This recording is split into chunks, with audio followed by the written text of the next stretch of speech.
perlambatan menjadi sekitar 5,2%. Sungguh pun demikian, di antara negara-negara G20, kita tetap menempati posisi pertumbuhan tertinggi setelah Tiongkok.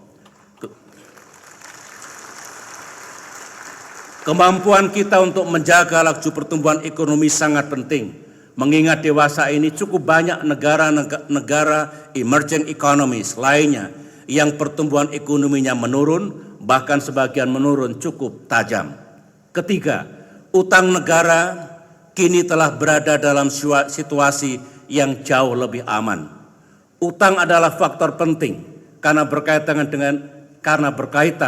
dengan rasa percaya diri dan harga diri suatu bangsa.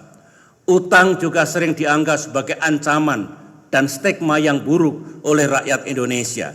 Di puncak krisis moneter tahun 1998, rasio utang kita terhadap PDB adalah 85%, yang artinya utang kita hampir sama besarnya dengan penghasilan bangsa kita. Dengan susah payah, akhirnya kita berhasil menurunkan rasio utang terhadap PDB kita menjadi sekitar 23%. Sekali lagi, ini bukanlah capaian yang boleh diabaikan. Mari kita bandingkan dengan rasio utang terhadap PDB negara-negara maju yang terus tinggi. Jepang 227,2%, Amerika Serikat 101,5%, atau Jerman 78,4%. Dalam hal ini, rasio utang terhadap PDB Indonesia adalah yang terendah di antara negara-negara G20. Kita juga telah melunasi utang kita kepada IMF dan melakukannya 4 tahun lebih awal dari jadwal yang telah disepakati. Salah satu momen yang akan selalu saya ingat sebagai Presiden adalah ketika menerima Managing Director of IMF di kantor saya. Dan waktu itu justru Indonesia lah yang balik memberikan masukan bagaimana cara mereformasi IMF. Indonesia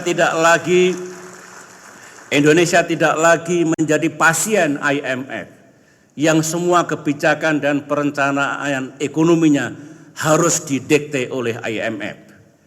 Hibah juga bukan lagi faktor penentu dalam pembangunan kita. Kita tetap menerima hibah dari negara sahabat dan kita hargai sepanjang diberikan dengan iktikat baik dan semangat persahabatan. Namun hibah dari dunia internasional kini hanya berjumlah sekitar 0,7% dari seluruh anggaran nasional. Ini menandakan bahwa kita telah mencapai kemandirian ekonomi yang makin signifikan. Keempat, kita juga telah berhasil mencetak sejumlah prestasi ekonomi.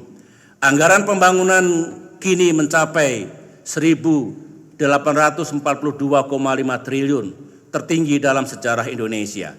Cadangan devisa kita saat ini telah mencapai 110,5 miliar dolar Amerika Serikat setelah sebelumnya pernah mencapai 124,6 miliar dolar Amerika Serikat yang juga tertinggi dalam sejarah.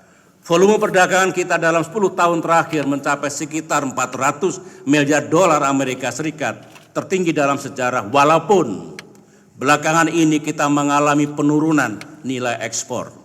Nilai investasi baik dari luar negeri maupun dalam negeri dalam 10 tahun terakhir mencapai 2.296,6 triliun rupiah, juga tertinggi dalam sejarah. Sementara itu, dalam waktu 9 tahun